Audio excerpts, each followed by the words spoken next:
sering di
Bismillahirrahmanirrahim.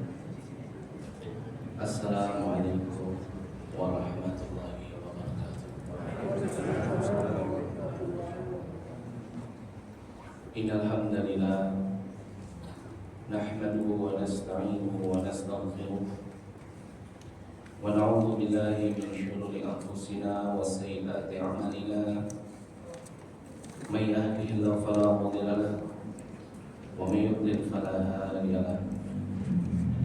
Asyhadu an la ilaha illallah wahdahu la syarika lahu wa asyhadu anna Muhammadan 'abduhu wa rasuluhu la nabiyya ba'dahu.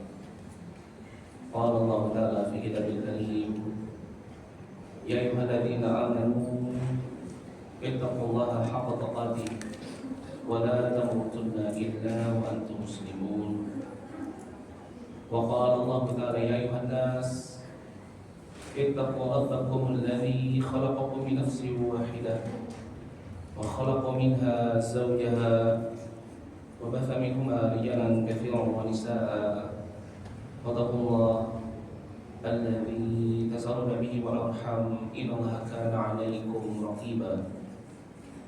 Wa qala Allah ta'ala, ya ayyuhalladzina amanu ittaqullaha wa qulu qawlan sadida yuslih lakum a'malakum wa yaghfir lakum dhunubakum wa may yuti' Allaha wa rasulahu faqad faza fawzan 'azima. Amma ba'du. Fa inna asdaqal hadits kitabullah wa khairul huda huda Muhammadin sallallahu alaihi wasallam. Ikhwani fi din wa akhwati fillah yang dirahmati oleh Allah Subhanahu wa taala. Alhamdulillah, segala puji bagi Allah Subhanahu wa taala yang telah memberikan kepada kita nikmat yang begitu besar, yaitu nikmat yang berupa penjagaan serta pertolongan untuk kita senantiasa bisa istiqamah di dalam agama yang selamat ini, serta istiqamah di dalam keimanan, dan juga istiqamah untuk senantiasa bisa selalu berada di dalam jalan yang lurus. Kenapa ini disebut sebagai nikmat yang terbesar? Karena tentunya kita ketahui bahwasannya istiqamah ini merupakan perkara yang sangat sulit untuk kita jaga.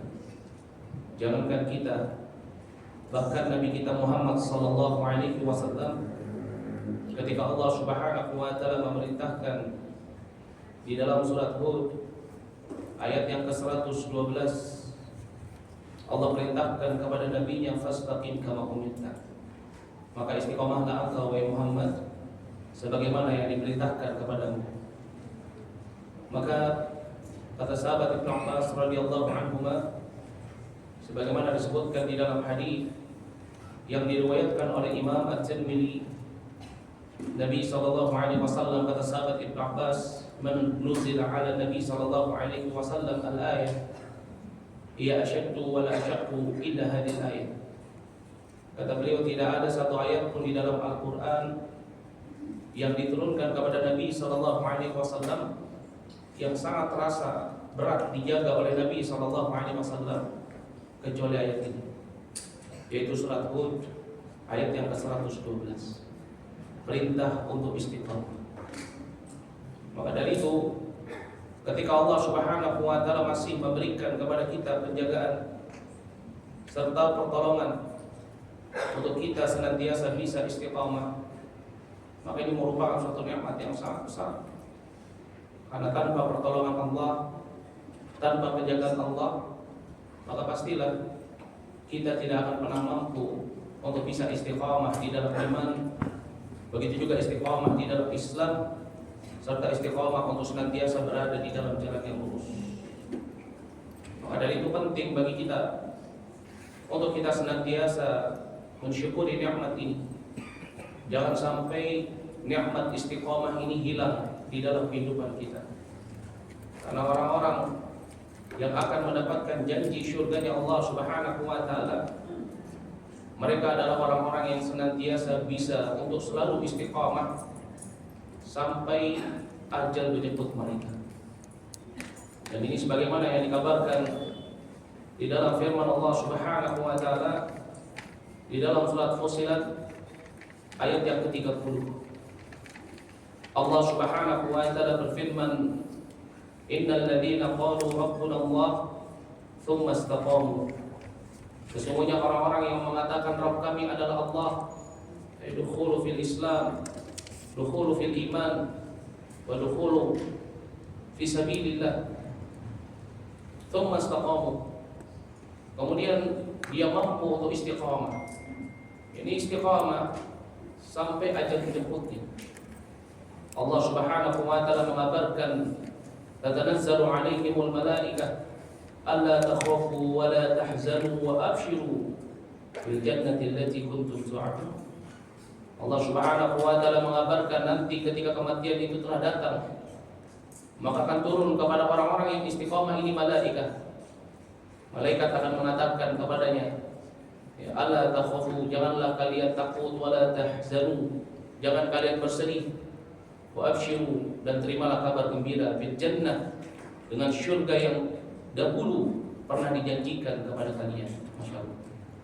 Maka dari itu ini merupakan suatu nikmat yang sangat besar ketika Allah Subhanahu wa taala sampai pada detik ini masih memberikan kepada kita penjagaan untuk senantiasa kita bisa istiqamah. Karena kita nggak tahu yang namanya kematian itu akan datang di mana dan kapan.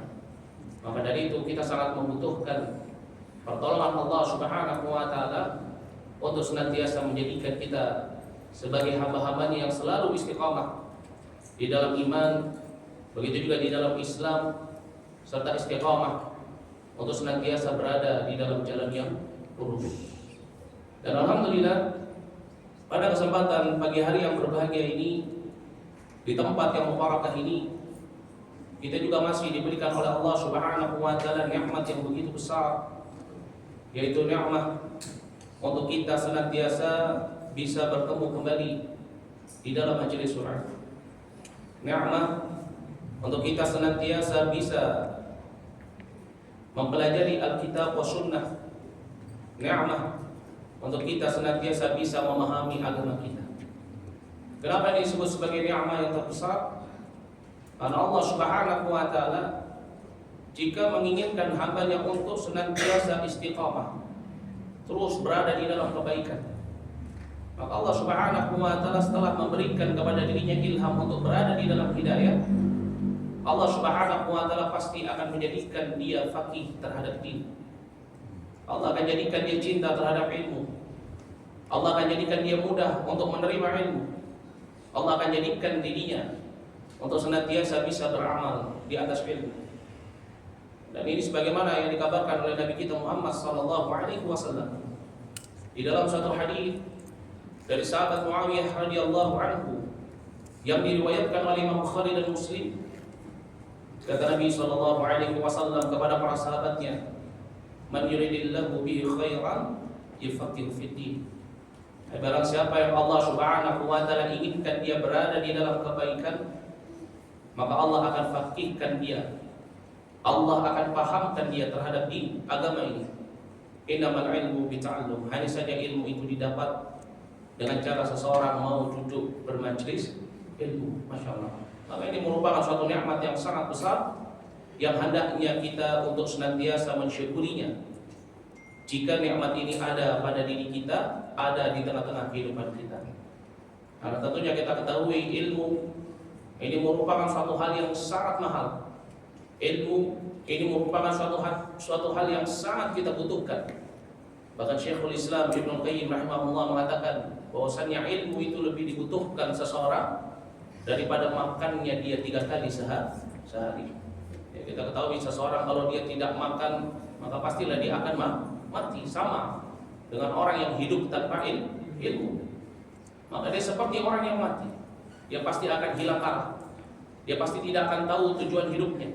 Dia pasti akan binasa, baik di dalam kehidupan dunia, terlebih lagi di dalam kehidupan akhirat.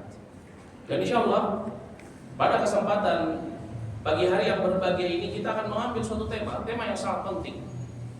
Tema yang hendaknya kita untuk senantiasa memperhatikan, terutama di zaman kita ini. Di zaman yang penuh dengan fitnah, di zaman yang penuh dengan syubhat, di zaman di mana orang-orang yang ruwaibithah, orang-orang yang bodoh, tetapi dia pandai berbicara di hadapan manusia, sehingga fatwanya dia diikuti oleh kebanyakan manusia, sehingga dia menyesatkan manusia dan banyak manusia terjatuh ke dalam kesesatan. Apa itu tema kita pada kesempatan pagi hari ini? Yaitu yang berkaitan dengan apa? Setan bisu. Ustaz, serem banget temanya. Ada kata syaitan tenang, karena itu bukan film horor. Setan gagu. Itu apa? Syaitan bisu. Kenapa kita mengambil tema ini? Agar kita nggak lupa. Selama kita hidup di dunia sampai ajal menjemput kita punya musuh abadi. Itu siapa? Iblis dan juga bala tentaranya, asyayatin. Ya, yang dimana iblis ini memiliki janji kepada Allah. Ketika Allah Subhanahu wa Ta'ala sudah menetapkan bahwasanya iblis menjadi hamba yang tersesat, tidak akan pernah bisa mendapatkan hidayah. Maka iblis berjanji kepada Allah Subhanahu wa Ta'ala, iblis punya dendam terhadap Bani Adam, terhadap kita. Itu apa? Iblis akan memalingkan kita dari jalan Allah Subhanahu wa Ta'ala. Maka kajian-kajian seperti ini penting untuk kita senantiasa mengetahuinya, agar kita ingat, agar kita gak mabuk dengan dunia, gak mabuk dengan perhiasan dunia, gak mabuk dengan kehidupan dunia, lupa kalau ada musuh yang senantiasa mengintai kita, yaitu iblis. Allah Subhanahu wa Ta'ala bahkan mengingatkan kepada kita di dalam firman-Nya, di dalam Al-Quran, dalam surat Al-A'raf ayat yang ke-16 sampai dengan ayat yang ke-17. Allah Subhanahu wa Ta'ala berfirman, Allah Subhanahu wa Ta'ala mengabarkan kepada kita bagaimana janjinya iblis. Iblis berkata, "Fabima aghwaytani la'aqudanna lahum siratal mustaqim." Ya Allah, karena Engkau telah mencapku sebagai hamba yang tersesat, maka sungguh-sungguh aku akan memalingkan mereka Bani Adam dari jalanmu yang lurus. Bahkan iblis, Allah Subhanahu wa Ta'ala mengabarkan di dalam surat ini, di dalam ayat ini, di dalam ayat yang ke-17, iblis benar-benar bersungguh-sungguh untuk mau memalingkan kita dari jalan Allah. Bahkan iblis berkata, "Tsumma la'atiyannahum," kemudian aku sungguh-sungguh akan mendatangi mereka Bani Adam min baini aydihim, dari arah depan mereka, wa min khalfihim, kemudian dari arah belakang mereka, wa an aymanihim, dan juga dari arah kanan mereka, wa an syamalihim, begitu juga dari arah kiri mereka. Ini merupakan janjinya iblis kepada Allah Subhanahu wa Ta'ala. Maka dari itu kita sebagai Bani Adam, jangan sampai kita lupa kalau iblis itu senantiasa mengintai kita, senantiasa mencari kesempatan untuk senantiasa bisa memalingkan kita Bani Adam dari jalan Allah Subhanahu wa Ta'ala yang lurus, sehingga menyebabkan seseorang masuk ke dalam neraka jahanam kekal di dalamnya. Iblis akan berusaha menghiasi yang namanya kemaksiatan, kejelekan, kemungkaran, kefasatan dengan suatu hal yang indah di pandangan mata manusia. Dan ini merupakan triknya iblis dan juga pada tentara syaitan. Allah Subhanahu wa Ta'ala telah mengingatkan kepada kita tentang tipu daya dan makarnya iblis ini, yaitu apa? Menjadikan suatu hal yang jelek tampak indah di hadapan Bani Adam, menjadikan suatu kemaksiatan tampak indah di hadapan Bani Adam. Ya. Allah Subhanahu wa Ta'ala berfirman di dalam surat Al-Hijr ayat yang ke-39. Dalam surat Al-Hijr ayat yang ke-39, Allah Subhanahu wa Ta'ala mengabarkan kepada kita bagaimana janjinya iblis dan apa yang akan dia lakukan kepada Bani Adam. Allah Subhanahu wa Ta'ala berfirman, iblis berkata, "Rabbi bima aghwaytani wa rabbu," karena Engkau telah mencapku sebagai hamba yang tersesat, "la uzayyinanna lahum fil ard," maka aku pasti akan menghiasi perbuatan-perbuatan buruk mereka Bani Adam di hadapan mata mereka fil ard, di bumi ini. Kemudian janjinya iblis, wala ughwiyannahum ajma'in, aku pasti sungguh-sungguh akan menyesatkan mereka Bani Adam dari jalanmu yang lurus semuanya. Dari itu ini perkara yang sangat penting bagi kita, ayuhal ikhwah, untuk kita senantiasa menjaga diri kita, memproteksi diri kita dan keluarga kita, jangan sampai terkena tipu daya syaitan. Jangan sampai terkena jerat-jeratnya syaitan. Jangan sampai syaitan memalingkan kita dari jalan Allah Subhanahu wa taala yang lurus. Karena di setiap jalan-jalan yang menyimpang dari jalan yang lurus, di sana ada syaitan-syaitan yang senantiasa menggoda Bani Adam agar mereka menyimpang dari jalan yang lurus. Dan hal ini telah dikabarkan oleh Nabi kita Muhammad sallallahu alaihi wasallam di dalam suatu hadis dari sahabat Abdullah ibnu Mas'ud radhiyallahu anhu yang diriwayatkan oleh Imam Ahmad. Kata Nabi sallallahu alaihi wasallam, beliau diceritakan oleh sahabat Abdullah ibnu Mas'ud, suatu ketika khattalana Rasulullah sallallahu alaihi wasallam, Rasulullah pernah suatu ketika membuat satu garis lurus kepada kami. Kemudian Nabi sallallahu alaihi wasallam mengatakan kepada para sahabatnya, hadza sabilullah, jalan yang lurus ini adalah jalannya Allah. Kemudian beliau membuat garis-garis an yamini wa an shimali, di kanan daripada garis yang lurus itu dan di kiri daripada garis yang lurus tersebut. Ya, kalau kita mau membayangkan itu kayak orang kalau lagi dia apa? Dikerokin. Ya, lurus kanan kiri nah, seperti itu. Setelah Nabi sallallahu alaihi wasallam membuat garis-garis di kanan dan kiri dari garis yang lurus tersebut, maka Nabi sallallahu alaihi wasallam mengatakan kepada para sahabatnya, hadhihi sabil, hadhihi subul, jalan-jalan ini, wa ala kulli sabil, di setiap jalan-jalan yang ada di kanan dan kiri ini, minha syaitan, pada jalan tersebut terdapat syaitan yad'u ilaih, yang senantiasa menyeru manusia untuk berpaling dari jalan yang lurus masuk ke dalam jalan mereka.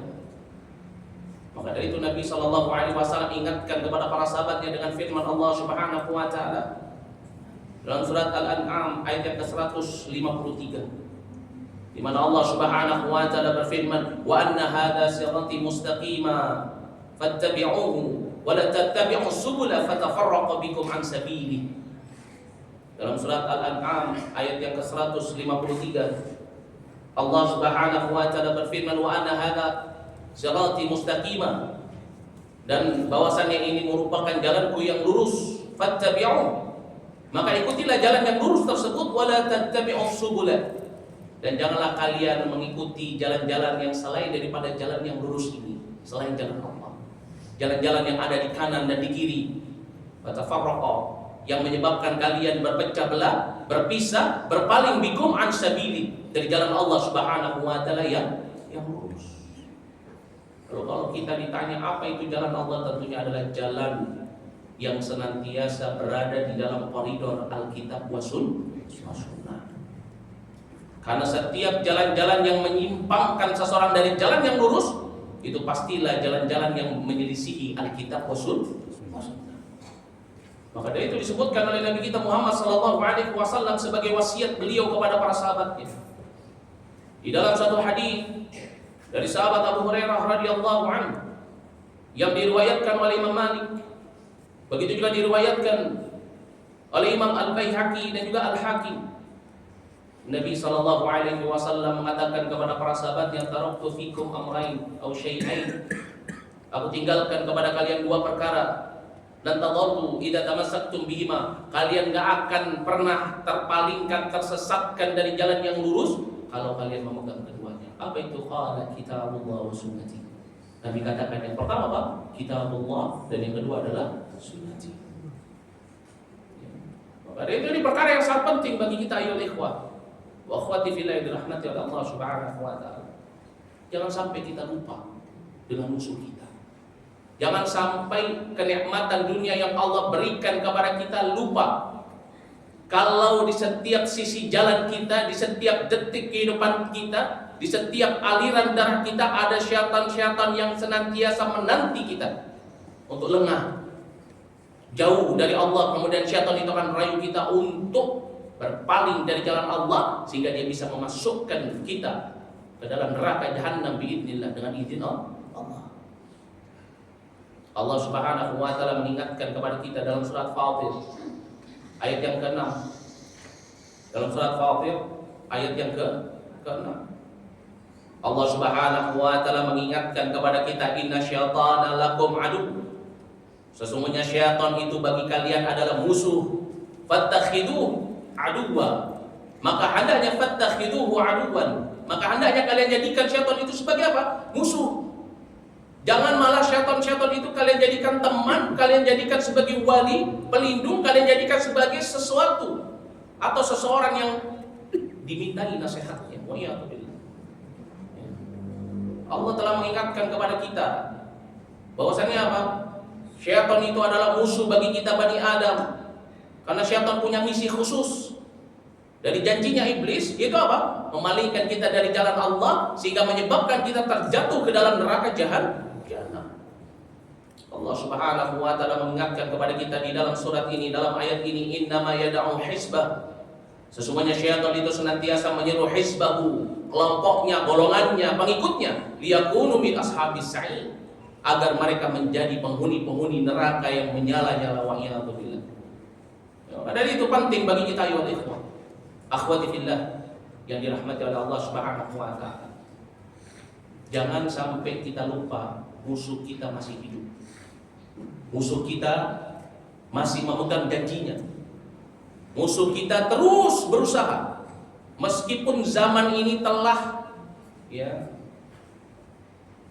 diwarnai dengan teknologi yang sangat maju.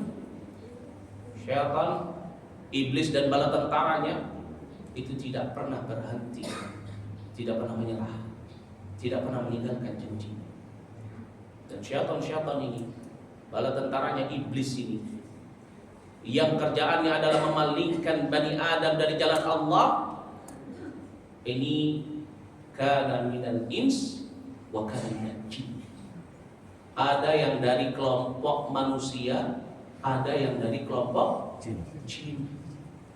Ya. Mana yang lebih berbahaya? Tentunya yang lebih berbahaya adalah apa? Yang dari kelompok manusia.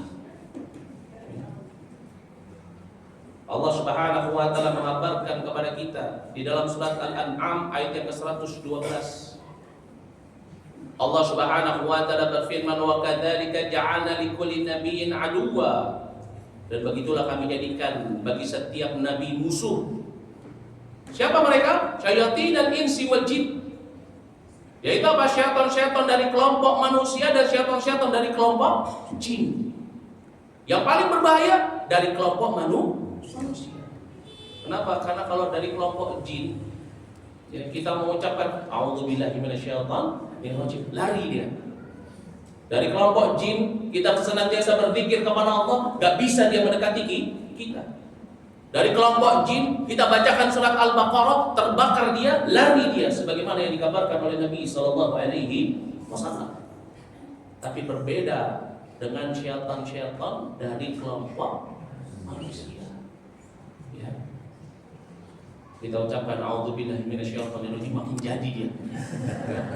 Ain, namanya siapa nih? Ain nih, ya. Makin jadi dia. Ya, kita berzikir kepada Allah malah diketawain sama dia.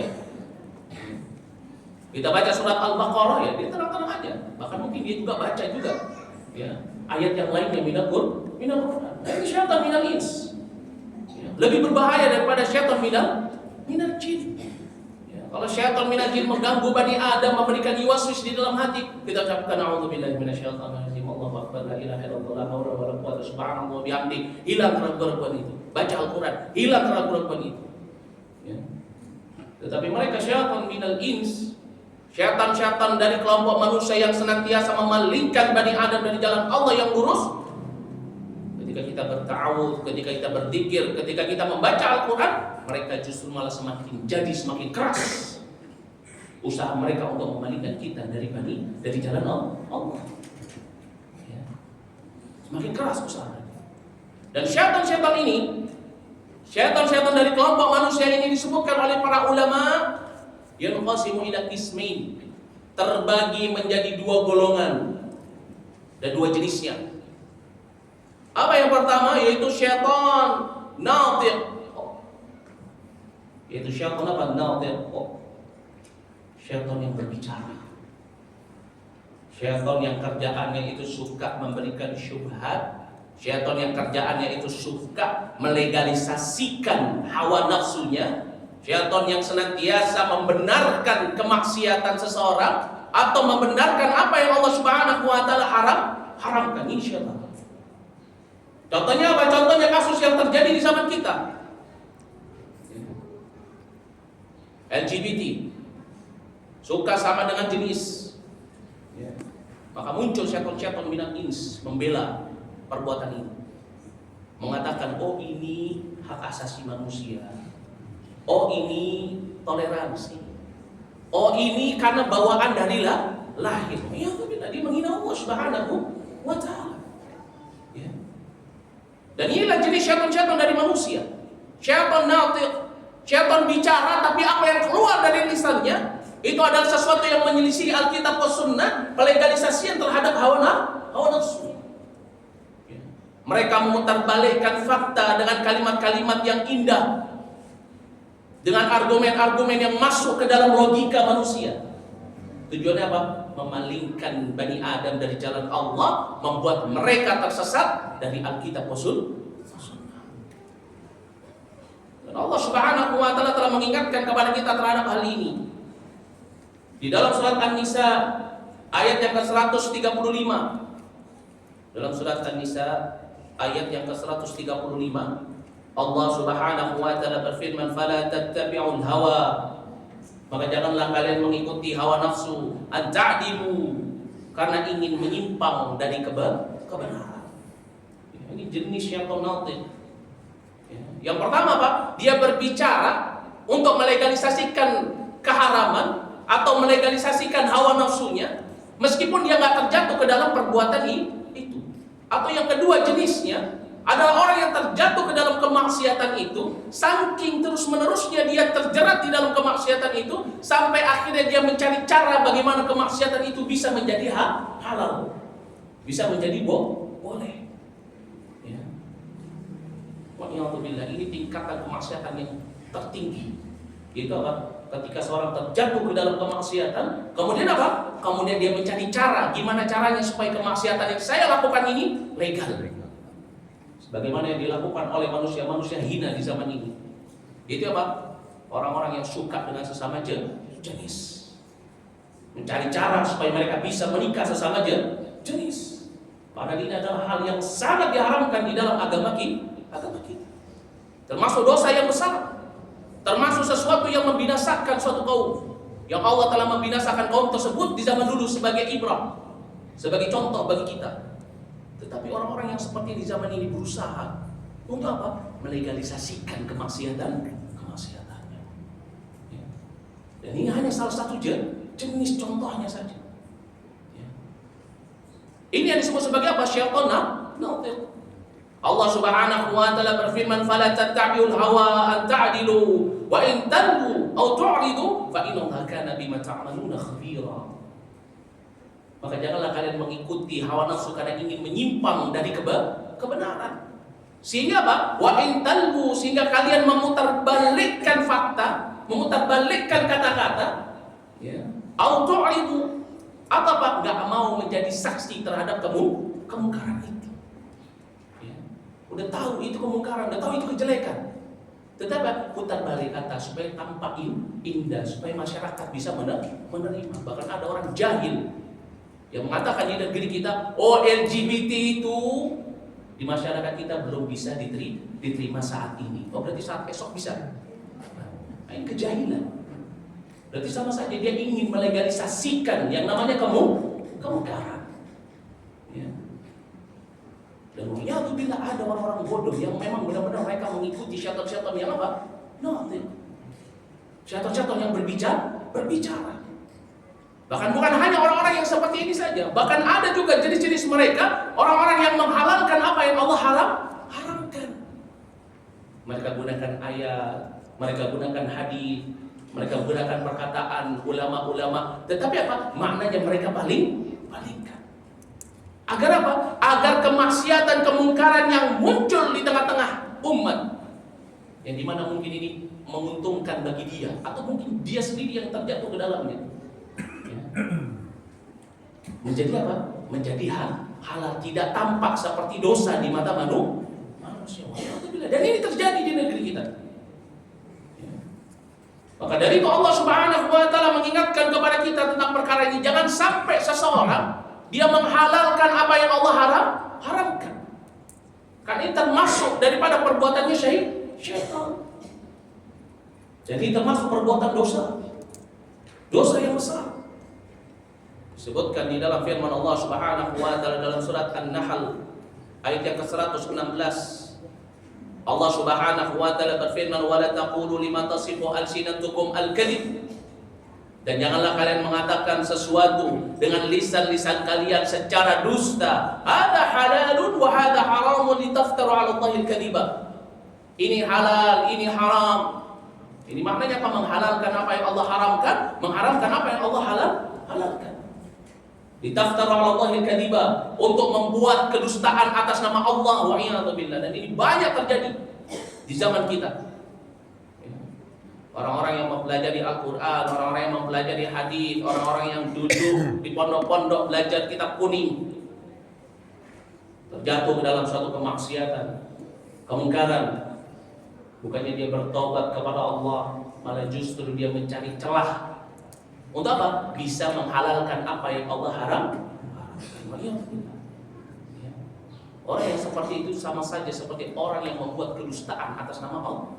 Dan berdusta atas nama Allah itu bukan hal yang biasa, bukan dosa yang kecil. Begitu juga ada di antara mereka syaitan natik, yang tipu daya mereka, maka mereka adalah apa? Mencampur adukkan antara yang hak dengan yang batil.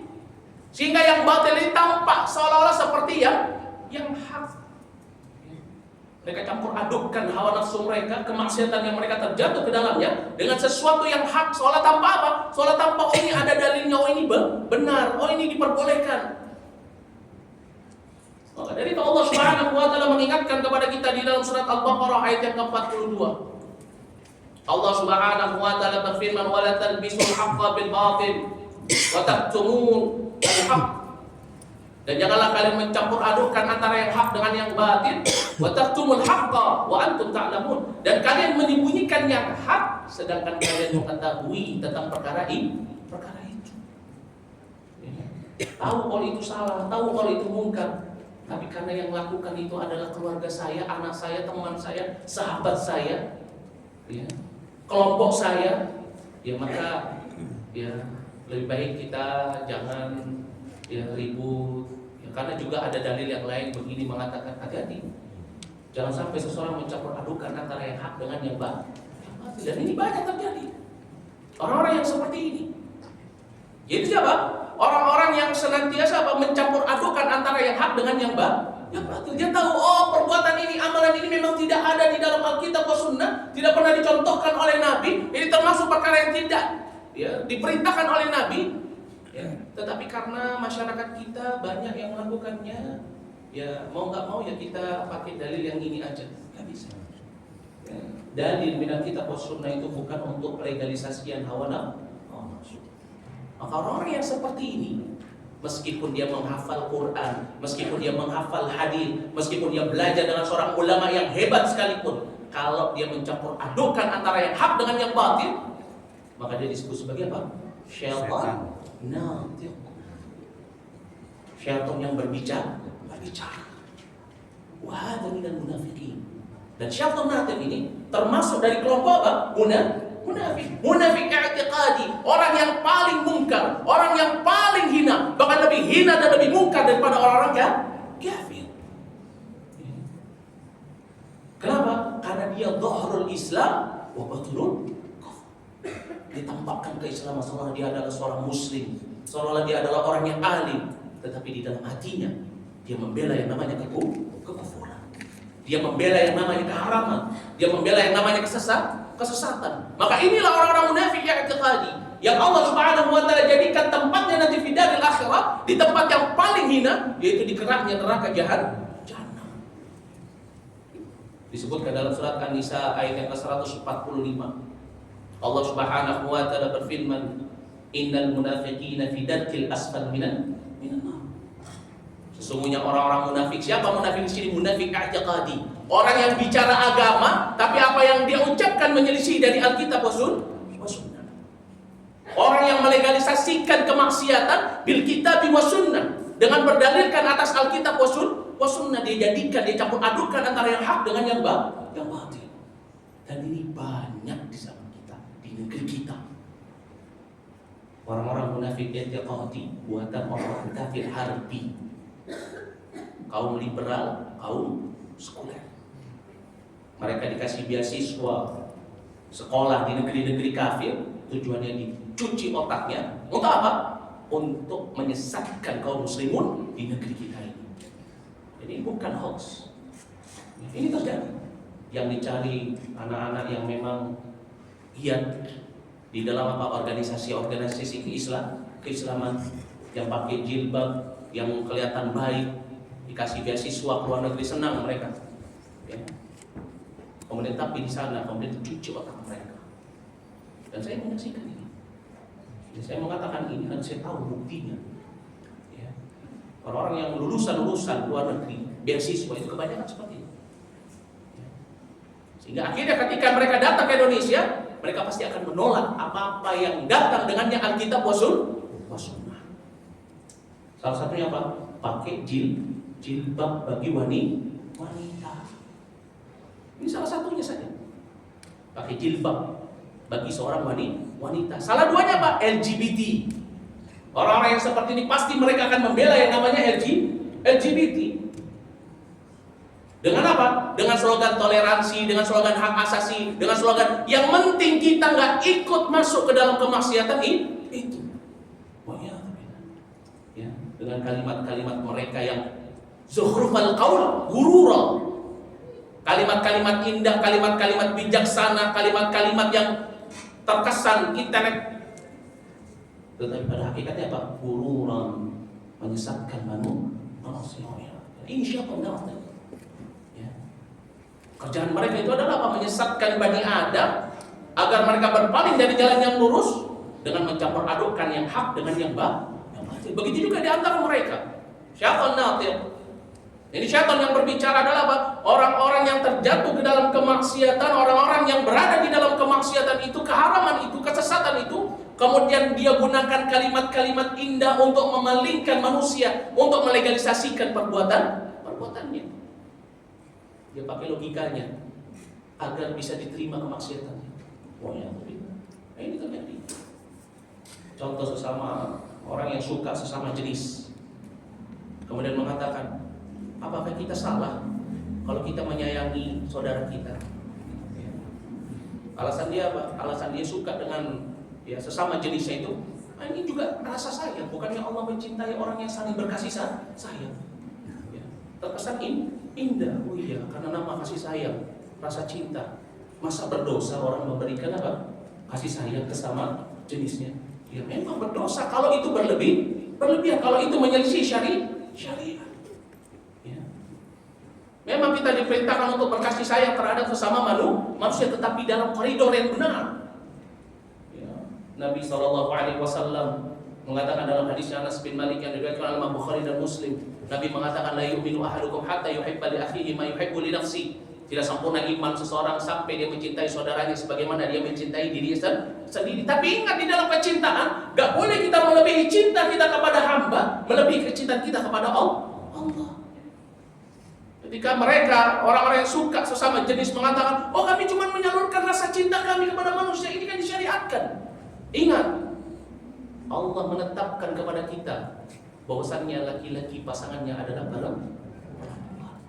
Allah menetapkan kepada kita bahwasannya minum khamar itu adalah haram. Allah menetapkan kepada kita makan daging babi itu adalah haram. Allah menetapkan kepada kita bahwasannya selain orang yang beragama Islam, maka tempatnya adalah di dalam neraka jahanam. Maka secinta apapun kita dengan hamba Allah, gak boleh melebihi cinta kita kepada Allah dan Rasulnya. Tetapi inilah Syaitan natik. Ya. Syaitan yang ingin memalingkan manusia dari Bani Adam, mereka menggunakan kalimat-kalimat yang indah agar kemaksiatan, penyimpangan, kesesatan, kekufuran mereka itu bisa dianggap sebagai suatu hal yang baik, bisa diterima oleh masyarakat. Allah Subhanahu wa taala berfirman di dalam surat An-Nahl ayat yang ke-63. Allah Subhanahu wa taala berfirman, "Tallahi laqad arsalna ila umam."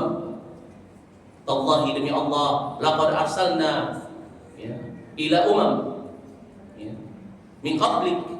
Demi Allah, kata Allah Subhanahu wa taala, sungguh kami telah mengutus kepada umat-umat sebelum engkau, wahai Muhammad. Ini mengutus siapa? Mengutus para rasul, mengutus para nabi, mengutus orang-orang yang senantiasa menyeru kepada kebaikan, mencegah perbuatan mungkar, menyeru manusia untuk kembali ke jalan Allah. Tetapi Allah Subhanahu wa taala mengabarkan kepada kita, fazayyana lahum syaitan a'malahum. Tetapi mereka, syaitan itu senantiasa apa? Menghiasi untuk orang-orang yang tersesat ini, a'malahum, amalan-amalan keburukan mereka. Seolah-olah tampak sebagai ini asal kalian mau gimana lagi? Ya sudah. Yang penting ambil aja hikmahnya atau sisi baiknya. Gak ada sisi baik dan hikmah dari setiap kemaksiatan. Maka itu perkara yang sangat penting bagi kita, ya wa akhwati fillah yang dirahmati oleh Allah Subhanahu wa taala. Kalau kita mendapati, melihat, atau itu ada pada diri kita sifat syaitan natik, syaitan yang suka berbicara, hilangkan, jangan ikuti, jangan dengarkan, tutup telinga. Kalau kita bisa untuk membantahnya, bantah. Karena itulah yang Allah Subhanahu wa taala perintahkan kepada kita. Allah Subhanahu wa taala berfirman dalam surat At-Taubah ayat yang ke-73, ya ayuhan nabi, wahai para nabi, jahidil kuffara wal munafiqina wa aghlabu alaihim. Wahai para nabi, perangilah orang-orang kafir, perangilah orang-orang munafik. Ini siapa munafik i'tiqadi? Syaitan natik, syaitan yang menghalalkan, melegalkan suatu kemaksiatan, keharaman. Kemudian apa? Wahlu. Dan hendaknya untuk apa? Hendaknya engkau untuk bersikap keras terhadap mereka. Jangan lembek. Jangan kemudian ketika mereka mengatakan kemungkaran itu, ingin melegalkan apa yang Allah haramkan, kemudian kita diam saja. Makanya itu bila kalau kita malah justru mengatakan, oh iya benar juga ya, jangan. Tolak itu. Karena itu adalah pada hakikatnya syaitan yang ada di dalam dirinya yang berbicara dalam bentuk manusia. Ini yang pertama. Adapun yang kedua, yaitu apa? Syaitan akhras, setan bisu. Jadi ada setan yang bicara, ada juga setan bisu. Siapa ini setan bisu? Setan bisu adalah syaitan-syaitan, orang-orang yang mengetahui suatu kemungkaran, dia nggak terjatuh ke dalamnya, dia nggak membenarkannya. Berbeda dengan syaitan natir, dia nggak benarkan itu, dia nggak bela. Tapi apa? Yesus, dia diam. Padahal dia tahu itu mungkar. Dia katakan, yang penting saya nggak ngikut-ngikut. Yang penting keluarga saya nggak ikut-ikut. Yang penting anak-anak saya juga nggak ikut-ikutan. Ini yang disebutkan oleh para ulama sebagai apa? Sebagai syaitanun akhras, setan yang bisu. Itu apa? Orang-orang yang diam terhadap kemungkaran, tidak mau menghilangkan kemungkaran, tidak mau mengatakan ini mungkar, tetapi diam. Disebutkan oleh Abu Ali Ad-Daqqaq An-Naisaburi Asy-Syafi'i. Beliau katakan, man sakata 'anil haq fa huwa syaitanun akhras. Barang siapa yang diam terhadap kebenaran, maka mereka ini adalah setan-setan yang bisu. Dan ini merupakan sifatnya orang-orang Yahudi.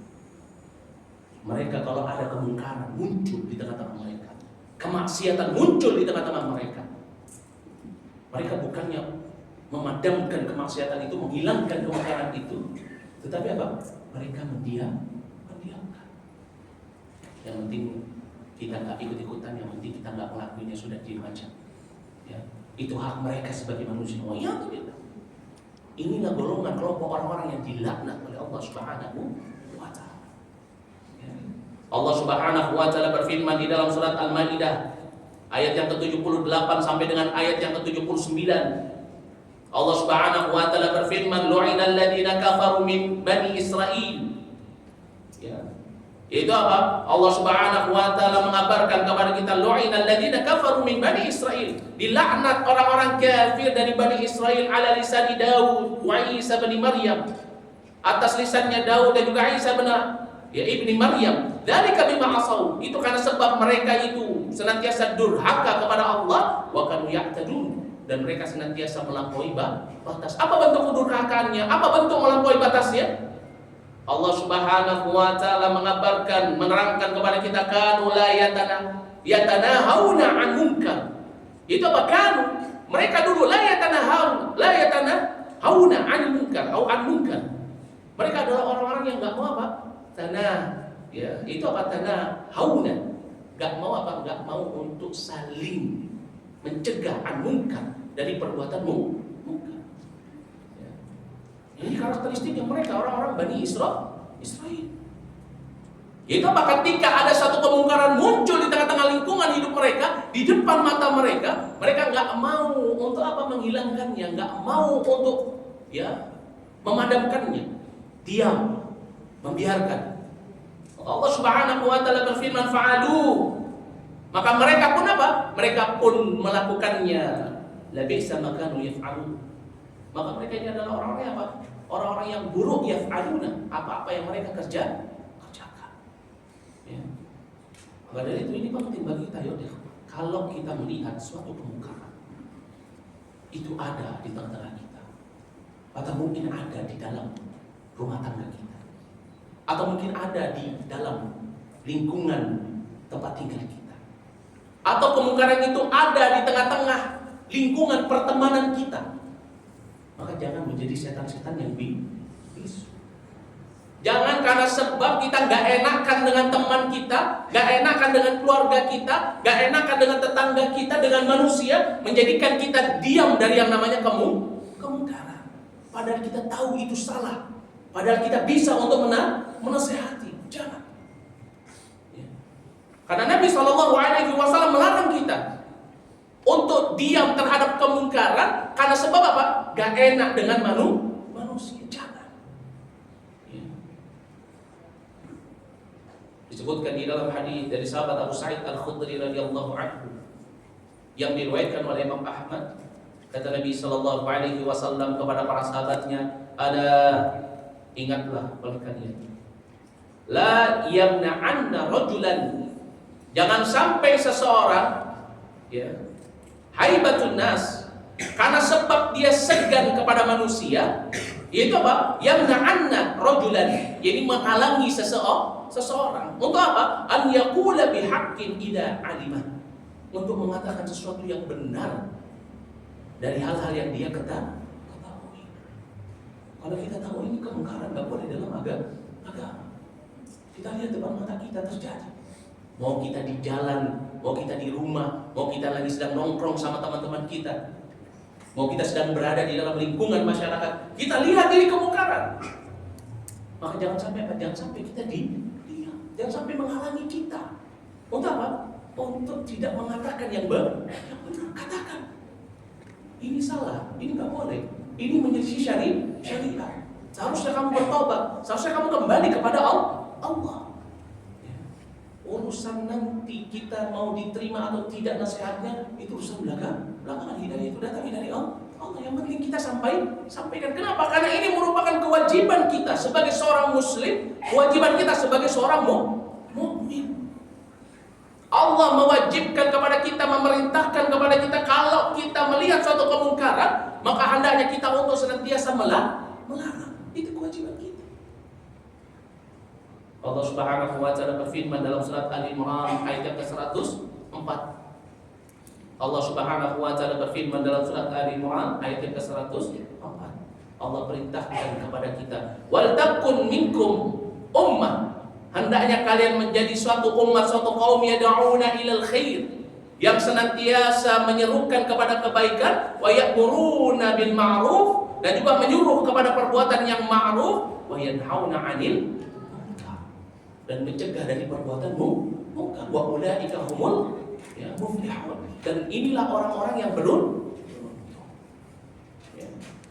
Maka dari itu kalau misalkan kita melihat kemungkaran itu ada di tengah-tengah kita, jangan diam. Jangan menjadi syaitan bisu. Kenapa? Karena apa yang kita ucapkan minan nasihah, dari nasihat, dari menegakkan amar ma'ruf nahi munkar, dari wa tawassaw bil haqqi wa tawassaw bis sabr, ini pasti bermanfaat untuk saudara kita. Meskipun itu membuat dirinya menjadi apa? Menjadi sakit hati, membuat dirinya menjadi marah, membuat dirinya menjadi kecewa dengan kita, enggak apa-apa, sampaikan. Ingat, saling mengingatkan terhadap perkara yang benar ini bermanfaat bagi kita dan juga orang-orang yang ada di sekitar kita. Allah Subhanahu wa taala berfirman dalam surat Ad-Dariyat ayat yang ke-55. Allah Subhanahu wa taala berfirman, wa dzakir, dan berikanlah peringatan, fa inna dzikra, karena yang namanya peringatan itu tanfa'ul mu'minin, itu sangat bermanfaat untuk orang-orang yang beriman. Maka ini perkara yang sangat penting. Allah memerintahkan kepada kita dan juga memberikan kepada kita kabar tentang faidah untuk kita saling menasehati, untuk kita saling menegakkan amar ma'ruf nahi munkar. Dalam surat Ad-Dariyat ayat yang ke-55. Dalam surat Ad-Dariyat ayat yang ke-55, Allah Subhanahu wa taala berfirman, wa dzakir fa inna dzikra tanfa'ul mu'minin, maka berikanlah peringatan. Karena memberikan peringatan itu sangat bermanfaat untuk orang-orang yang beriman. Maka dari itu Nabi SAW senantiasa memerintahkan kepada para sahabatnya, jika mereka melihat satu kemungkaran di hadapan mata mereka, maka apa? Hilangkan. Ya. Disebutkan di dalam hadis dari sahabat Abu Sa'id Al-Khudri radhiyallahu anhu yang diriwayatkan oleh Imam Bukhari dan Muslim, Nabi SAW mengatakan kepada para sahabatnya, man ra'a minkum munkaran, barang siapa yang melihat di antara kalian kemungkaran, apa kata Nabi SAW, falyughayyirhu biyadihi, kalau dia mampu menghilangkannya, merubahnya dengan tangannya, rubah dengan tangannya. Makanya dulu di zamannya Umar Ibn Khattab, ketika beliau menjadi khalifah, ada orang yang belajar filsafat, ya, nyeleneh di dalam asma wa sifat. Kan sebab apa? Karena memang ini salah satu racunnya orang-orang apa? Kafir di zaman beliau, itu apa? Ilmu kalam. Ya. Yang dimana apa? Yang dimana buku-buku atau akidah-akidah orang-orang ya kafir Eropa kemudian ditranslate dalam bahasa Arab. Itu dengan apa? Filsafat atau falasifat, ya, ilmu kalam. Ya. Sampai apa? Sampai mereka menyimpang di dalam permasalahan akidah asma wa sifat. Maka di zamannya Umar Ibn Khattab radhiyallahu anhu, ketika ada orang yang belajar ilmu kalam, karena beliau adalah khalifah, punya kekuasaan, berhak untuk menghukum orang-orang yang menyimpang dari jalan Allah, maka ahlul kalam ini diminta untuk bertobat dari akidahnya tersebut. Gak mau bertobat, gak bisa. Maka apa dilakukan? Dipukul. Diarak. Sebagai contoh, ini adalah suatu kejelekan. Dan ini yang harus dilakukan oleh siapa? Oleh pemerintah muslim. Ketika muncul kemungkaran, dia mampu untuk menghilangkannya dengan kedua tangannya dengan kekuasaannya, maka lakukan. Tetapi kalau misalkan tidak mampu, kata Nabi SAW, fa in lam yastati' fa bilisani. Kalau nggak mampu tinggal di suatu negeri yang tidak menggunakan hukum Islam, bukan pemimpinnya juga bukan pemimpin dari pemimpin keislaman, ya, maka apa? Kalau nggak mampu menegakkan hukum itu, maka apa? Dengan lisan. Kayak di negeri kita. Jangan malah justru jadi apa? Syaitan natik. Jangan malah justru jadi syaitan akhras. Jangan malah justru jadi syaitan yang bicara atau syaitan yang diam. Ketika melihat kemungkaran, dia lihat kemungkaran. Ya, apalagi di zaman kita ini, yang namanya LGBT itu sudah makin terang-terangan. Ya. Maka apa? Nasihati. Tanya, kamu muslim, ini perbuatan yang haram dalam Islam. Terangkan kepada dia. Katakan nasihat. Ya. Jangan kemudian diam. Acuh tak acuh, yang penting bukan saya, bukan keluarga saya. Hati-hati. Yang namanya suatu kemungkaran, kalau seseorang tidak segera untuk menghilangkannya, maka kemungkaran ini akan memberikan kemudaratan bagi dirinya dan juga orang-orang yang tinggal di lingkungan itu. Karena salah satu bahaya daripada kemungkaran yang didiamkan, yang pertama, yaitu kemungkaran itu akan apa? Menular. Jangan kita pikir yang namanya kemaksiatan yang dilakukan oleh teman kita, seseorang yang dekat dengan kita, itu gak akan menular dengan kita. Jangan kita pikir seperti itu. Yang namanya kemaksiatan, kesesatan, kemungkaran, itu akan menular pada orang-orang yang ada di sekitarnya. Dan ini merupakan iqab, musibah, balasan, dan juga merupakan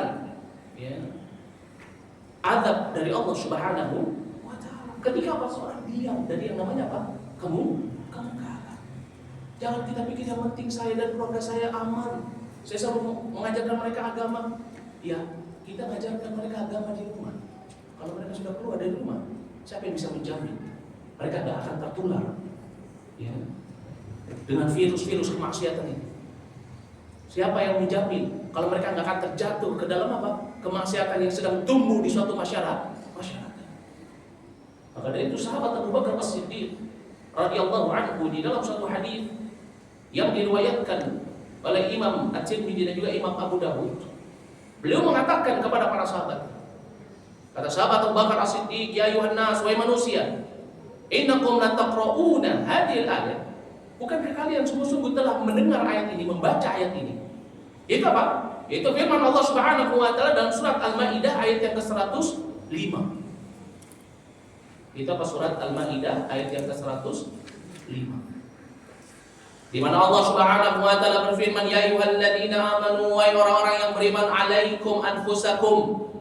Wajib bagi diri kalian untuk menjaga diri kalian dari apa? Dari yang namanya kesesatan, dari yang namanya kemaksiatan, kemungkaran. La yadurukum man dhalla idza tadaitum. Tidak akan memudaratkan kalian orang-orang yang tersesat, orang-orang yang melakukan kemungkaran, idza tadaitum, kalau kalian mendapatkan hidayah. Apa maknanya? Maknanya jangan diam terhadap kemungkaran. Jangan diam terhadap suatu kemaksiatan.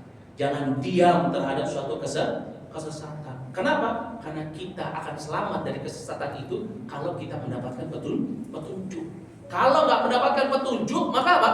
Kita akan terjatuh. Maknanya apa? Kalau kita diamkan, lambat laun petunjuk itu, hidayah itu akan diangkat, dan ini azab yang terbesar dari Allah Subhanahu wa ta'ala. Sehingga suatu kaum, kalau dia melihat suatu kemungkaran, dia melihat suatu kejelekan, penyimpangan, kemudian dia diam, maka apa? Lambat laun kaum itu semuanya akan melakukan perbuatan itu. Kita lihat LGBT itu tahun-tahun yang lalu itu cuma segelintir orang gak berani terang-terangan. Kemudian di tahun-tahun kita ini dibela. Kemudian apa? Kemudian diiklankan, dianggap sebagai perbuatan yang normal, padahal itu adalah perbuatan yang tidak normal. Sampai akhirnya di detik kita ini apa? Orang berani melakukan kemaksiatan itu secara terang-terangan. Dan tak menutup kemungkinan ketika kita diam dari kemungkaran itu, kesesatan itu, maka besok negerinya akan menjadi negeri yang dipenuhi oleh orang-orang yang melakukan hal tersebut. Maka dari itu Nabi SAW, kata sahabat Abu Bakar As-Siddiq, setelah beliau membawakan firman Allah dalam surat Al-Maidah ayat yang ke-105, beliau katakan, wa inni sami'tu Rasulullah sallallahu alaihi wasallam, karena sesungguhnya aku mendengar Rasulullah sallallahu alaihi wasallam yaqul, beliau mengatakan, innan nas idza ra'au adh-dhalima falam ya'khudhu 'ala yadayhi aw syaka. Sesungguhnya manusia itu kalau misalkan mereka melihat suatu kezaliman, kemungkaran, kesesatan, falam ya'khudhu 'ala yadayhi, kemudian dia tidak menghilangkannya dengan kedua tangannya, ausyaka, atau apa? Atau mereka apa? Ausyaka, atau mereka tidak mau menghentikan perbuatan itu, ausyaka, maka dikhawatirkan an ya'ummahumullahu bi'iqabin min. Maka dikhawatirkan ausyaka an ya'ummahumullah, dikhawatirkan Allah akan menyeluruhkan iqabnya kepada mereka dua, yang termasuk daripada iqab Allah dari seseorang mendiamkan kemungkaran. Apa? Yang pertama, Allah jadikan kaum tersebut melakukan amalan-amalan itu semuanya. Kalau suatu kaum telah melakukan amalan-amalan itu semuanya, maka Allah akan memberikan azab secara menjadi. Jadi suatu negeri itu kalau jumlah pelaku kemaksiatannya lebih banyak daripada orang yang beriman, maka apa? Maka Allah akan turunkan azabnya. Karena sebab apa? Kesalahan dahulunya orang-orang yang beriman tidak mau apa? Tidak mau menegakkan amar ma'ruf nahi munkar. Diam, menjadi syaitan akhras, menjadi syaitan bisu. Ada itu di perkara yang sangat penting bagi kita. Ayyuhal ikhwah wa akhwati fillah. Di negeri kita, begitu juga di tengah-tengah keluarga kita, kalau ada orang yang melakukan kemaksiatan, kalau ada orang yang menyimpang dari jalan Allah dan Rasulnya, jangan diam. Tetapi apa? Berikan nasihat. Karena kalau misalkan kita tidak memberikan nasihat, maka apa? Maka ini akan menjadi sebab azab Allah Subhanahu wa taala diberikan pada suatu negeri. Ya. Bahkan azab Allah ini akan menimpa bagi orang-orang yang melakukan kemaksiatan penyimpangan itu, begitu juga orang-orang yang beriman. Disebutkan di dalam firman Allah Subhanahu wa taala dalam surat Al-Anfal ayat yang ke-25. Allah Subhanahu wa taala berfirman, wattaqu fitnatan, dan hendaknya kalian berhati-hati dari yang namanya fitnah, musibah. La tusibanna alladziina zalamu minkum khassah, yang tidak hanya menimpa orang-orang yang melakukan kezaliman itu secara khusus. Wa'lamu annallaha syadidul iqab, dan ketahuilah bahwasanya Allah Subhanahu wa taala adalah zat yang maha berat siksaannya. Dalam surat Al-Anfal ayat yang ke-25. Ini ayat ini menerangkan kepada kita kalau Allah Subhanahu wa taala telah memberikan azab pada suatu negeri karena sebab mayoritas penduduknya melakukan kemaksiatan, kemungkaran, maka apa? Azab itu akan menyentuh. Sebagaimana yang pernah terjadi di negeri kita, di mana tuh? Di Dieng. Ada satu kaum yang menyekutukan Allah Subhanahu wa taala, pada Allah jadikan tanah itu sebagai tanah yang apa? Subur. Ketika Allah berikan nikmatnya, hampir mayoritas penduduknya bermaksiat kepada Allah, kumpul semua kemaksiatan di situ. Maka Allah Subhanahu wa taala jadikan di pagi harinya gunung yang ada di sebelahnya bergeser. Sehingga yang tersisa apa? Cuman pelang desa. Itu bagaimana Allah Subhanahu wa taala membinasakan suatu kaum yang dimana di dalamnya yang namanya kemungkaran didiamkan, sehingga apa? Mayoritas penduduknya melakukan kemungkaran itu. Begitu juga di antara bahaya kemungkaran ketika didiamkan, ini akan menjadi sebab tidak dikabulkannya doa, tidak turunnya pertolongan Allah. Jangan kita pikir diamnya kita terhadap suatu kemungkaran itu akan menjadi suatu hal yang biasa aja, nanti tinggal minta kepada Allah. Kan kita orang beriman pasti doanya diijabah. Tidak. Ketika kita diam dari kemungkaran yang muncul di tengah-tengah lingkungan hidup kita, kita biarkan, kita yaskut, menjadi syaitan yang akhras. Kemudian nanti ketika ada suatu musibah, kita berdoa kepada Allah, maka doa kita tidak akan diterima oleh Allah Subhanahu wa taala. Pertolongan Allah tidak akan diberikan. Dan ini sebagaimana yang dikabarkan oleh Nabi kita Muhammad sallallahu alaihi wasallam.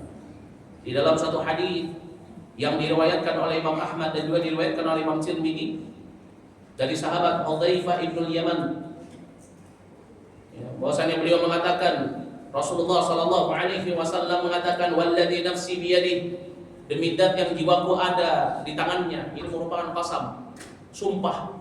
Berarti itu juga suatu hal yang pasti terjadi. Kata Nabi sallallahu alaihi wasallam, walladzi nafsi biyadihi, dan demi zat yang jiwaku berada di tangannya, la ta'murunna bil ma'ruf wa la tanhawunna. Tidaklah hendaknya kalian untuk menyeru kepada perkara yang ma'ruf, wala tanhawunna, dan hendaknya kalian mencegah 'anil munkar, dari perbuatan munkar.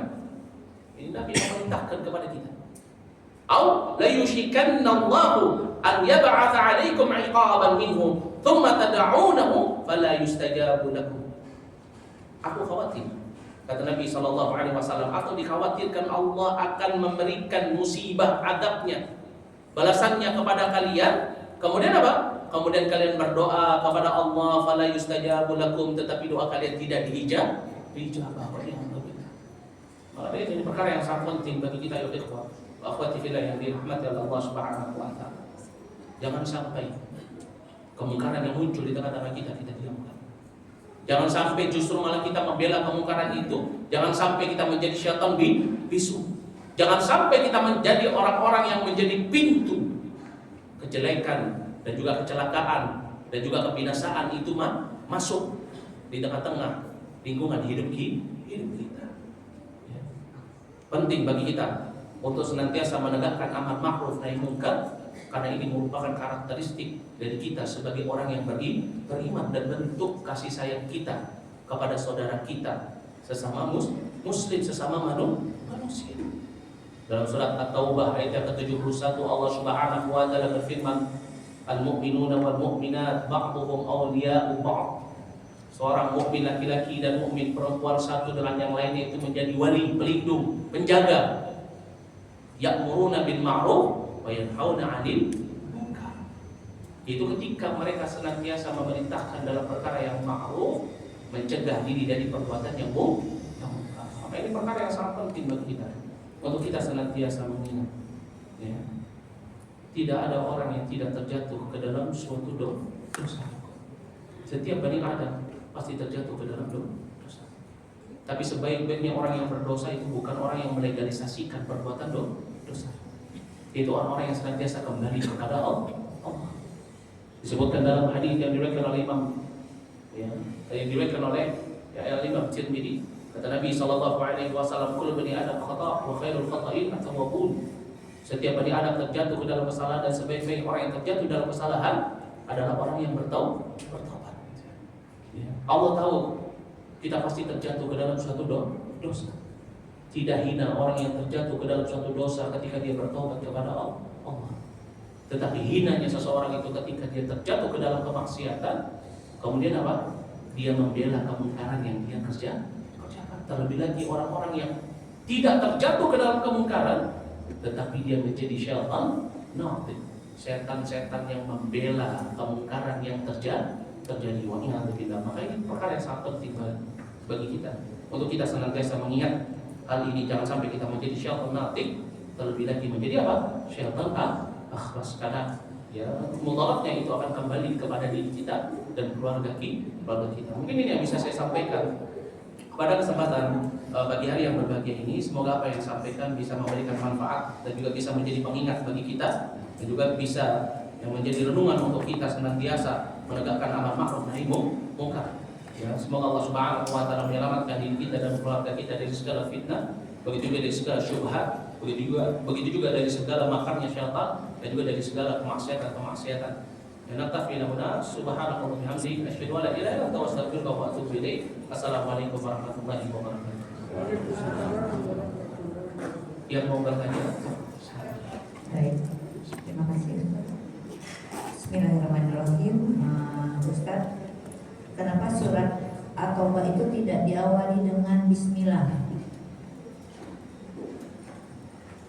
Baik, barakallahu fiikum, masyaallah.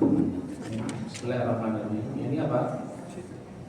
Di dalam Al-Quran ini ada surat-surat yang diawali dengan bismillah, ada juga surat-surat yang tidak diawali dengan bismillah. Ada beberapa surat yang tidak diawali dengan bismillah.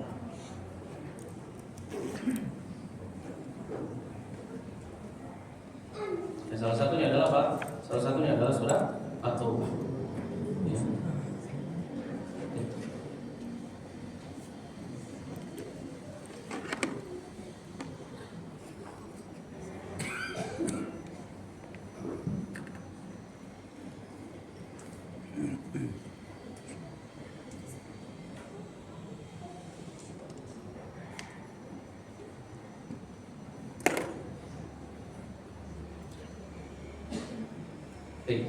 Ya, kenapa tidak diawali dengan bismillah? Ini karena di dalam surat-surat ini, terutama dalam surat At-Taubah, di dalamnya ini terdapat peringatan-peringatan yang sangat keras, Ini bagi siapa? Orang-orang yang mengkhianati janji Allah. Jadi Allah Subhanahu wa taala ya tidak ya memerintahkan atau mengawalinya dengan bismillah. Dan juga para sahabat juga Nabi SAW tidak membacanya dengan basmalah karena berisi tentang apa? Jadi karena berisi di bawahnya itu pesan yang terkandung ini bersifat apa, peringatan yang sangat keras ya dari Allah Subhanahu wa taala kepada orang-orang yang apa? Yang mengkhianati janji mereka, janji keimanan. Wallahu a'lam bishawab. Salah satunya adalah surat At-Taubah. Ya, surat Taubah ini ya memerintahkan kepada kita untuk menegakkan amar ma'ruf nahi munkar dan balasan bagi orang-orang yang apa, yang tidak mau. Itu siapa? Orang-orang Yahudi. Wallahu a'lam bishawab. Ada lagi pertanyaan di sini. Assalamualaikum Ustaz, mohon penjelasan mengenai hukum sholat bermakmum kepada imam yang perokok, ahli bid'ah, dan bacaan Al-Fatihahnya ada yang salah. Jazakallahu khairan. Wallahu a'lam bishawab.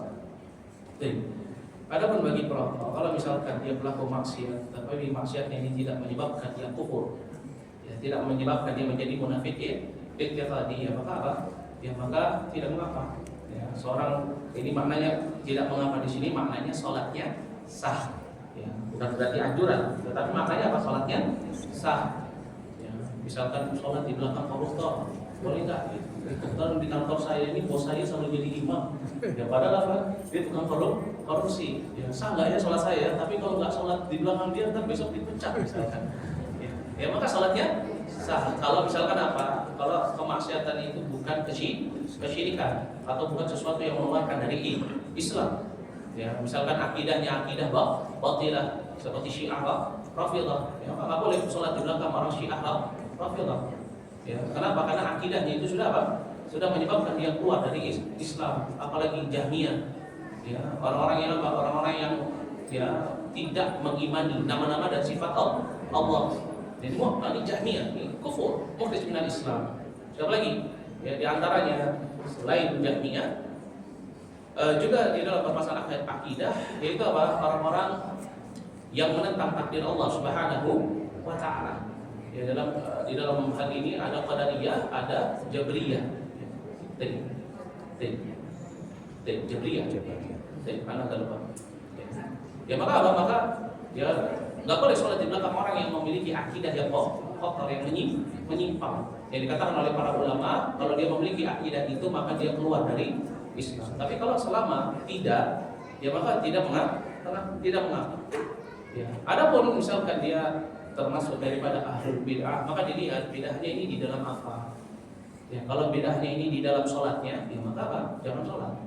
Kalau bid'ahnya ini menyebabkan terjadinya kesyirikan, kekufuran, ya maka jangan sholat bid'ahnya. Tapi kalau bid'ahnya adalah bid'ah dalam perkara yang lainnya, misalkan, ya maka apa? Ya maka dilihat dulu. Ya, di dalam menghukumi seseorang itu nggak tergesa-gesa. Ini ahlul bid'ah, dia bid'ahnya begini. Ya berarti nggak boleh sholat. Enggak juga. Islam nggak mengajarkan itu.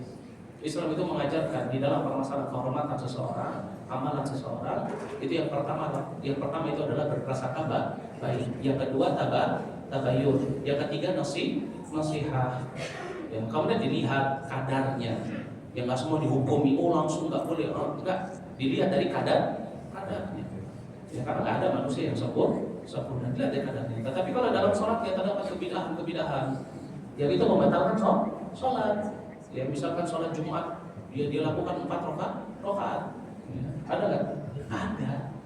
Dia pernah dapat pertanyaan, saat saya sholat di samping kantor saya ada masjid yang imamnya setelah 2 rakaat salam bangkit lagi 2 rakaat. Berarti itu apa? Bid'ah di dalam sholat. Kalau kemudian ditanya oleh dia, kok bangkit lagi itu? Maksudnya langsung sholat sunat atau apa? Enggak. Sholat Jumat itu 4 rakaat kata dia. Nah maka kalau sudah seperti ini maka jangan sholat di belakang dia. Kenapa? Karena kebidahannya di dalam ya perkara sholat, dan itu berbahaya. Kenapa? Membatalkan sholat. Wallahu a'lam bishawab. Ya, adapun dalam bacaan Al-Fatihah ini juga fitafsir, perlu dirinci kesalahannya di dalam apa. Kalau kesalahannya sampai merubah ayat, ya maka jangan. Ya, hendaknya dia membatalkan sholatnya atau tidak sholat bersamanya. Kalau misalkan bacaannya ini apa berubah ya makna ayat atau kesalahan yang berat. Tapi kalau kesalahan yang ringan, misalkan yang 2 harokat dibaca cuman apa yang 4 harokat dibaca cuma 2 harokat, tapi dia tetap panjangkan, cuma beda dikit aja harokatnya misalkan. Bacanya 6 dibaca sama dia 3 misalkan. Ini ringan, maka tidak mengapa. Ya, tetapi kalau memang ternyata boleh, ya apa namanya kesalahannya, terutama di dalam Al-Fatihah sampai berubah makna. Jadi makhrajnya jelek, sifat hurufnya nggak paham, ya berubah maknanya, sampai berubah maknanya. Dia maka apa? Yang pertama adalah nasihat. Ya, kalau misalkan dia nggak mau terima nasihat, maka cari imam yang lain. Ya, maka jangan sholat. Kalau misalkan udah terlanjur sholat, yang mana jamaahnya banyak lagi, ya kok saya batalin sholat saya, kan nanti saya bisa menjadi fitnah. Memang sudah tetap ikuti. Setelah itu apa sholat lagi. Kalau memang Al-Fatihahnya salah. Kenapa? Karena Al-Fatihah ini perkara yang wajib. Seseorang kalau tidak membacanya maka dia harus mengulang sholat. Berarti orang yang bacaannya amburadul dalam Al-Fatihah, jadi harus mengulang yang rakaat sholat yang dia bacaannya salah. Imam juga sama. Misalkan hafalannya diganggu oleh yang khanzab syaitan ketika sholat pada Al-Fatihah, terus baru dia ingat ketika mungkin ruku atau sujud, ya tadi kayaknya saya salah baca Al-Fatihah ini. Yang lafaz ini saya bacanya begini salah, berubah makna. Ya maka apa? Dia harus mengulang. Ada rakaat yang dia salah dalam membaca, kalau itu memang merubah makna. Wallahu a'lam bishawab. Insyaallah. Ada lagi yang mau bertanya? Ya, masih ada Ustaz. Ya. Bismillahirrahmanirrahim. Ustaz, kalau mengingkari kemungkaran di dalam hati saja, apakah sudah gugur kewajiban kita? Karena khawatir menimbulkan masalah dan fitnah kalau kita agak bereaksi. Baik, barakallahu fikum. Berarti itu termasuk dari hadis Nabi SAW tadi di Syarat Abu Sa'id Al-Khudri yang diriwayatkan oleh Imam Ahmad. Ala la yamna'anna rajulan haibatun nas. Ya, ketahuilah jangan sampai seseorang itu merasa menghalangi seseorang karena sebab apa? Haibatun nas. Segan, enggak enak sama manusia. An yaqula bihaq, untuk dia Ya untuk dia mengatakan sesuatu yang hak, tidak alimah, kalau dia telah mengetahui. Ini berarti maknanya apa? Sampaikan saja. Ya. Tetapi kalau dia misalkan adalah orang yang memang punya sifat penakut, ya, takut nanti, ya kalau ngomong nanti malah mudaratnya lebih besar. Ya, misalkan dia melihat, ya dalam kaidah fikih disebutkan dalam mafasid muqaddam bil masalih. Tetapi apa? Dia harus menampakkan ketidaksukaan dia terhadap kemaksiatan itu, kemungkaran itu. Ya, jangan kemudian dia malah santai-santai aja. Ya, misalkan dia lihat dia ada keluarganya atau temannya atau adiknya misalkan terjatuh dalam satu kemaksiatan yang mungkin minum khamar, ya atau mungkin dia terkena virus LGBT itu, ya. Dia mengingkari, tapi kalau dia ngomong nanti bisa putus di hubungan silaturahmi. Kalau misalnya ngomong nanti saya bisa dijauhi teman-teman saya. Kalau saya ngomong nanti saya malah justru buat dia lahir. Nah ini merupakan apa? Syubhatnya syaitan. Dari mana kita tahu? Sedangkan yang membolak-balikkan hati itu adalah Allah. Yang menetapkan takdir itu Allah. Yang memberikan hidayah itu adalah Allah. Sampaikan saja. Kalau kita memang benar-benar dalam kondisi yang tidak mungkin menyampaikan, maka apa kata Nabi SAW? Fa in lam yastati' fa bi qalbi. Fa bi qalbi ini bukan cuma sekedar diam saja, tetapi apa? Menampakkan kalau dia nggak suka. Ya. Ya kalau dia bisa menghajar, dia hajar. Karena sebab kemaksiatan yang dilakukan itu. Atau apa? Menyelidiki. Ya. Nggak mau duduk, nggak mau juga apa misalkan, nggak mau ya senyum misalkan. Ya, nanti kan dia tanya kenapa sih kok nggak mau senyum? Ya, kamu lagi melakukan ini itu apa? Itu tidak akan memudaratkan seseorang ketika menyampaikan al-haq. Nabi mengatakan seseorang ketika menyampaikan al-haq itu tidak akan memudaratkan rezeki dan ajalnya. Tenang aja, ya, sampaikan, ya, meskipun mereka membenci, ya, walau karihal munafiqun, meskipun apa orang-orang munafik benci, ya, orang-orang kafir benci, sampaikan, ya. Tetapi ya, seseorang ketika dia menolak dengan hatinya, ini diperbolehkan kalau memang keadaannya sangat ya sangat tidak memungkinkan, ya, sangat tidak memungkinkan dan dia nggak punya kemampuan, ilmu nggak ada, nggak pandai bicara, atau misalkan ya nggak punya kekuasaan, ya maka akan menolak dengan hatinya itu. Berarti makanya apa? Mengingkari, membenci. Ya orang kalau benci kayak gimana sih kalau dalam hati? Ya, pasti nggak mau ketemu. Ya, pasti nggak mau bicara. Ini orang membenci, mengingkari pengingkarannya. Ya, wallahu a'lam bishawab. Insyaallah ya. Ada lagi yang mau bertanya? Silakan. Assalamualaikum warahmatullahi wabarakatuh. Waalaikumsalam. Izin tanya tentang rasa was-was. Menurut kami rasa was-was itu kekhawatiran yang berlebihan, bahkan bisa jadi penyakit hati atau bisikan setan. Pertanyaan yang pertama, adakah was-was yang baik? Kedua, bagaimana mengantisipasi was-was yang buruk? Itu Ustaz. Assalamualaikum. Baik, barakallahu fikum. Was-was atau keraguan-keraguan, syak. Ya. Ini merupakan sifat dhaif, sifat lemah. Ya. Jadi perbuatan yang dibenci, makruh. Makanya Imam Syafi'i mengatakan kalau ada seorang ketika dia sholat terus membaca lafaz niat karena sebab khawatir, ya, was-was. Kalau terus-menerus ini perbuatan yang dibenci.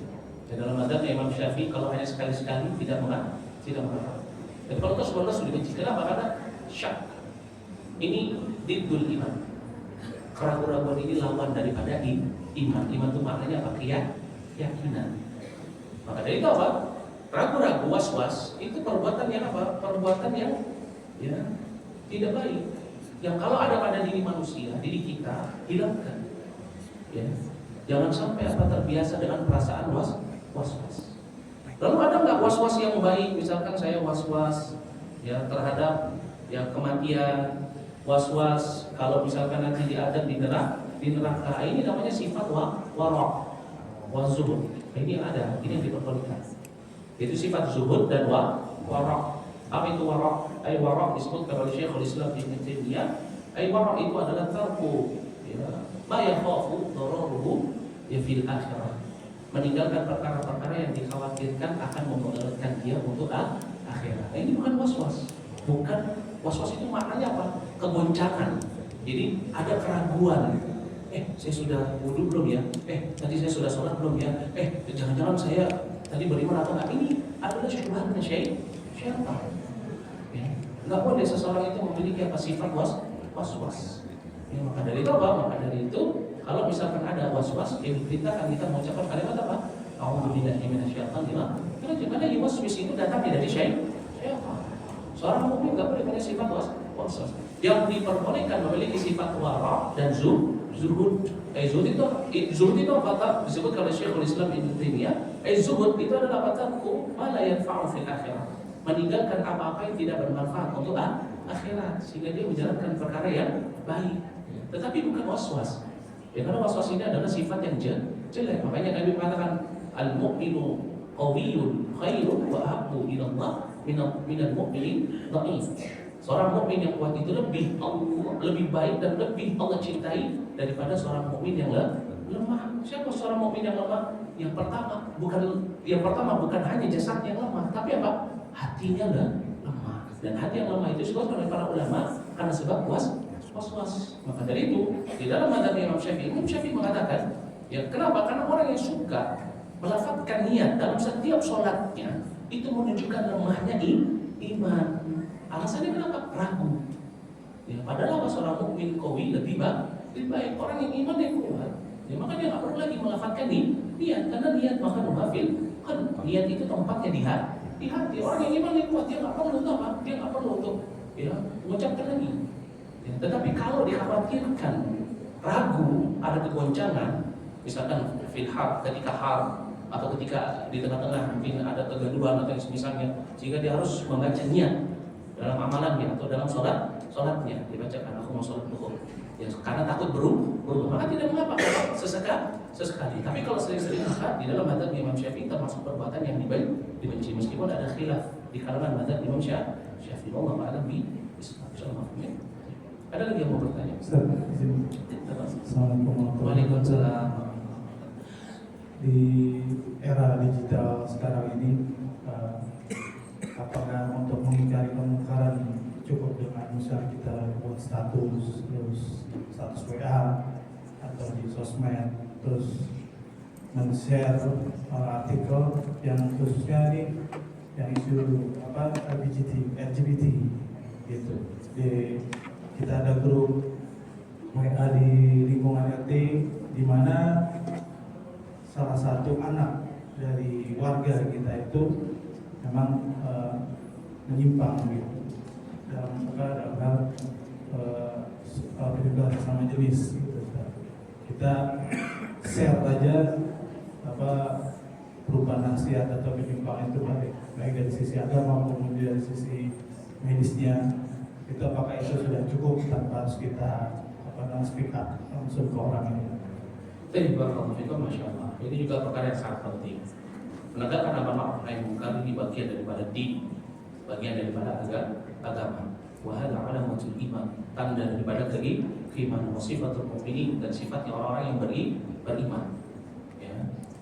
Tetapi Islam juga mengajarkan kepada kita gimana caranya kita menegakkan amar ma'ruf nahi munkar. Ya, salah satunya dalam surat An-Nahl ayat yang ke-125.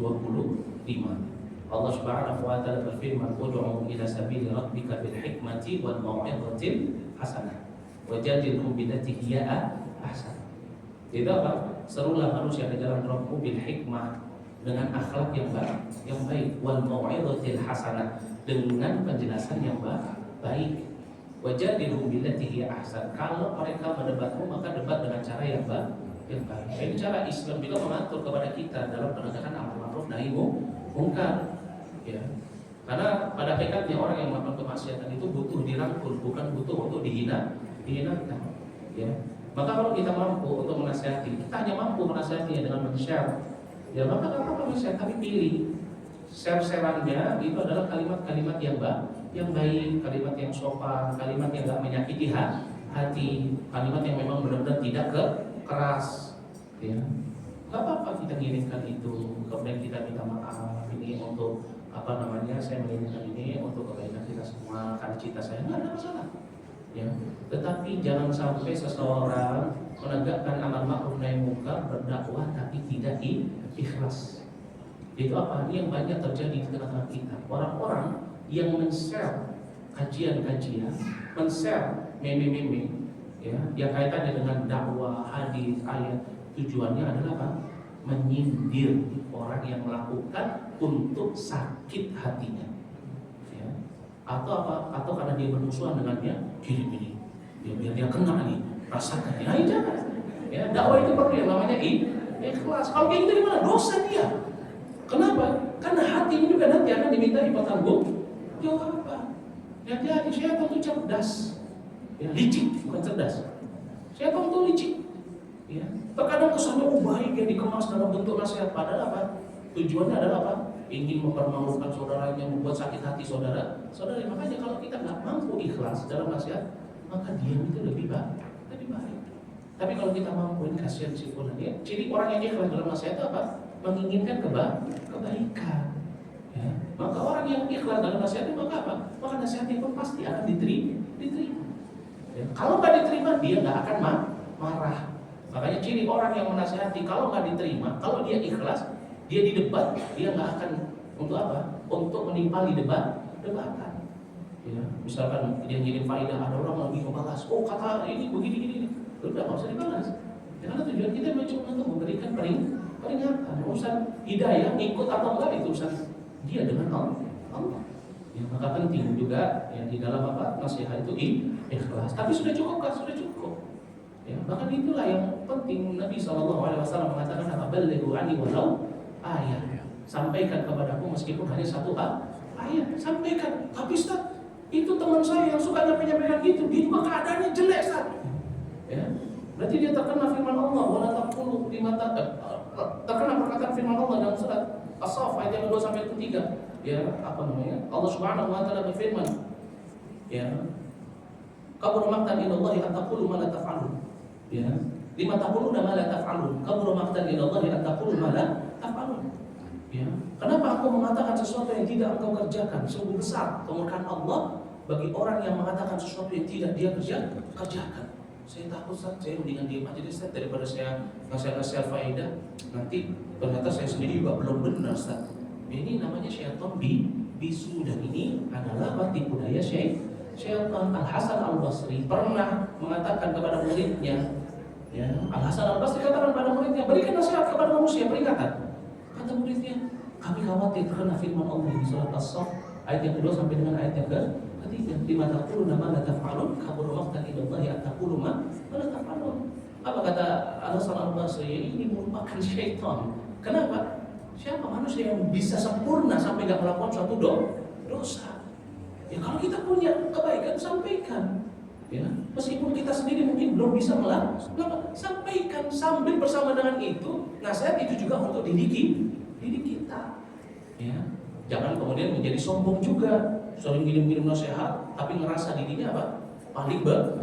Kita dinasihati, kamu juga suka saling gini, enak aja saya salah. Orang saya tiap hari ngirimin nasihat kok. Jangan. Ini juga yang banyak terjadi di tengah-tengah kita. Kebanyakan orang-orang yang nggak mau menuntut ilmu, nggak mau duduk majelis ilmu, dia sukanya cuma nge-share. Suatu ketika dia salah, dinasihati, dia nggak mau terima. Kenapa? Menganggap dirinya mudah berilmu. Kenapa? Karena suka nge-share. Ya, ini hati-hati. Maka dari itu tadi kita ingatkan di awal, syaitan senantiasa apa? Mencari celah untuk mengalihkan kita dari jalan Allah. Maka berhati-hati. Ini nasihat untuk diri kita sendiri. Hati-hati. Karena syaitan itu apa? Syaitan itu licik. Ya. Jangankan kepada kita, kepada Adam alaihissalam. Setelah dia berhasil mengeluarkan Adam, ya, atas izin Allah dari surga karena sebab tipu dayanya. Kemudian ketika Adam dan Hawa sudah di dunia, sudah dipertemukan oleh Allah, iblis itu datang lagi kepada Adam dan Hawa. Tahu apa yang dikatakan? Ketika Hawa pada saat itu sedang hamil, iblis datang. Saya ini orang yang dulu ngeluarin kamu dari apa? Dari surga. Gak tahu lagi dia. Kata Nabi SAW, iblis mengatakan kepada Adam, saya ini orang yang dulu ngeluarin kamu dari apa? Dari surga. Ya. Anakmu kan sering mati ketika lahiran kan? Ya, kamu kasih nama hambaku. Ya. Disuruh kasih nama penghambaan kepada iblis. Kalau enggak, nanti anakmu keluar ada tanduknya. Ini kata iblis. Ya. Adam alaihissalam yang pada saat itu karena sering keguguran Hawa, akhirnya terpaksa memberikan nama itu. Maka Allah Subhanahu wa taala kemudian apa? Ini iblis. Dia nggak pernah berhenti. Ketika dia sudah berhasil mengeluarkan Adam dari apa? Surga, dia tetap datang kepada Adam untuk mengalihkan Adam dari jalan Allah. Apalagi kita. Maka dari itu meskipun kita sudah berada di dalam keadaan yang baik, ingat, syaitan selalu menanti di persimpangan jalan untuk memalingkan kita dari jalan yang Rasulullah Nabi Islam. Cukup waktu ini. Kita sudah terlambat 10 menit. Ini saya harus pergi ke pertandingan. Ya. Alafu minkum, mohon maaf. Semoga apa yang disampaikan bisa memberikan manfaat. Ya, kurang lebihnya saya mohon maaf jika ada kesalahan kata itu datangnya dari saya. Dan jika benar itu datangnya dari Allah Subhanahu wa taala. Wa nastaghfirullah wa atubu ilaihi wa alafu minkum wa minkum la nabiyuna. Subhanallahi wa bihamdihi asyhadu an la ilaha illa anta astaghfiruka wa atubu ilaihi. Assalamualaikum warahmatullahi wabarakatuh.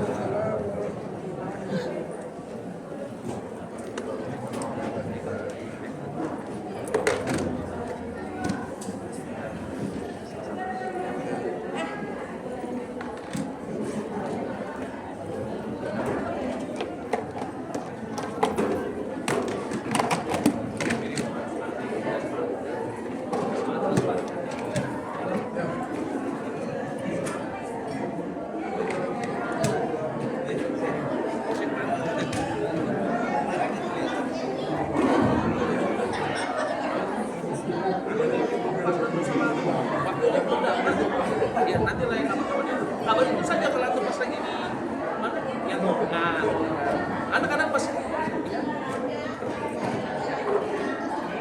ini Ustaz bilang.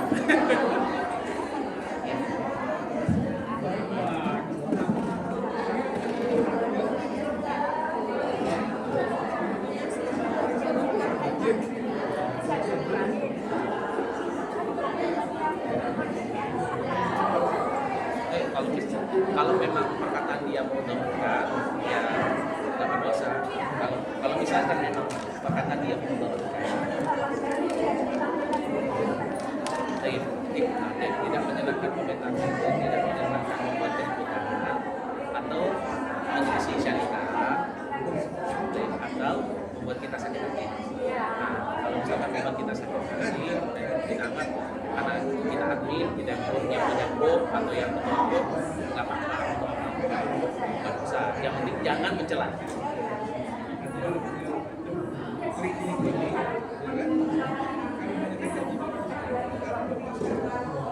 Oh, ibunya yang jadi diblokir.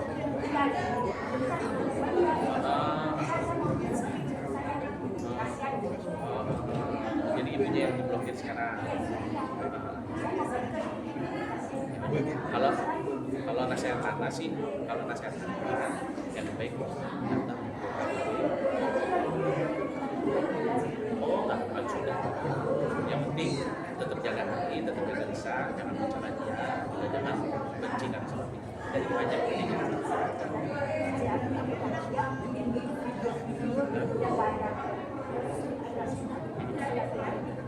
Ya, tapi memang sebagusnya, ya sebaiknya dinasihatin dulu secara apa namanya, jangan itu. Oh, gitu kan? Ya kalau memang itu rumah kita, kalau itu memang grup kita, itu nggak apa-apa, nggak apa-apa. Karena itu rumah kita punya hak untuk menentukan mana orang-orang yang boleh masuk rumah kita. Kalau kita memang punya hak, salah sih. Iya, nggak apa-apa deh.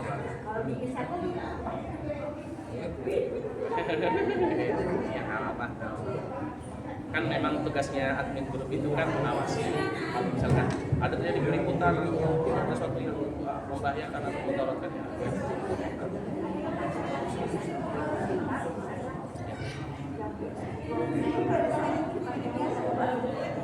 Ya, cuman dia lebih baik nasihat. Ya.